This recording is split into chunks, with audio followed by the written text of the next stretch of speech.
अस्सलाम वालेकुम।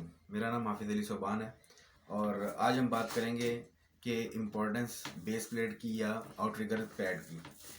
अक्सर हमारे दोस्त हैं जो एग्जीक्यूटर्स हैं, वो ये करते हैं कि जी बेस प्लेट का जो उसका फोल्डिंग के नीचे बेस प्लेट इस्तेमाल की जाती है उसका इस्तेमाल नहीं करते। सिंपल सी एक प्लेट रख के 8x8 इंच की या 7x7 इंच की या कोई सिंपल सा कोई प्लेट रख के उसके नीचे ऊपर स्कैफोल्डिंग इरेक्शन शुरू कर देते हैं। और इसी तरह जब आप रोड के ऊपर या आप आरसीसी फ्लोर के ऊपर या आप किसी फाउंडेशन के ऊपर पैड आपका आता है, क्रेन के आउटरिगर का पैड आता है, तो वो पैड का इस्तेमाल नहीं करते, डायरेक्ट आउटरिगर उसके ऊपर रख देते हैं कि जी वो हमारा ज़्यादा सेफ है बनिस्बत इसके कि हम उसके ऊपर पैड रखें।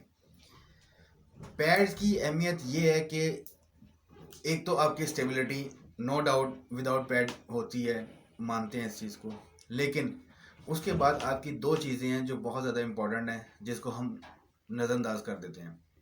नंबर एक, आपका स्ट्रक्चर बिल्कुल रिजिड हो जाता है, स्कैफोल्डिंग स्ट्रक्चर बिल्कुल रिजिड हो जाता है, उसमें कोई भी फ्लेक्सिबिलिटी नहीं रहती है जब आप बेस प्लेट उसके नीचे नहीं रखते हैं।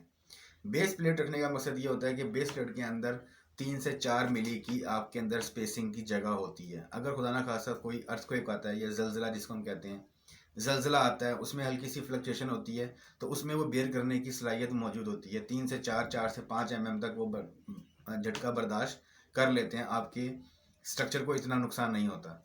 इसी तरह क्रेन है, क्रेन ने लोड उठाया हुआ है 10 ton 20 ton, let suppose 50 ton उठाया हुआ है, तो खुदा ना खासा अर्थक्वेक आता है या कोई इस तरह की कोई चीज़ आती है तो वहाँ पर आपका ज़्यादातर लोड जो उठाया हुआ तो है, लेकिन आपका वो पैड्स बर्दाश्त कर लेते हैं, वो आपको दोबारा स्टेबल क्रेन को कर देते हैं। नंबर 2, इसकी बात अहम बात यह है कि एक क्रेन खड़ी हुई है रोड के ऊपर, रोड के ऊपर से ट्रांसमिशन लाइन जा रही है, ऑपरेटर को पता नहीं लगा है, उसने हल्की सी टच हो जाती है या उसकी कुछ वैसे ही उसके अंदर कुछ आर्क पैदा हो जाता है, वो बहुत ज़्यादा नुकसानदेह होगा। डायरेक्ट वो लिंक हुई हुई होगी ज़मीन के साथ, रोड के साथ।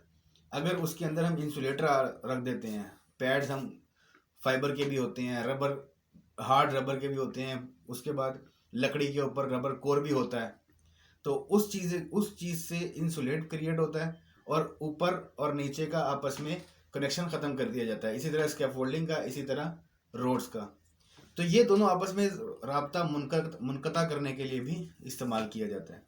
ये इसकी जो दो अहम चीज़ें हैं, ये अपने एग्जीक्यूशन स्टाफ को लाजमी बताएं, जो हमारे सेफ्टी स्टाफ है भाई हैं, ताकि आपके इल्म में भी इजाफा हो और हमारे वीडियो ज़्यादा से ज़्यादा शेयर करें, हमारे चैनल को सब्सक्राइब करें ताकि आपके और आपके दोस्तों के इल्म में इजाफा हो। शुक्रिया।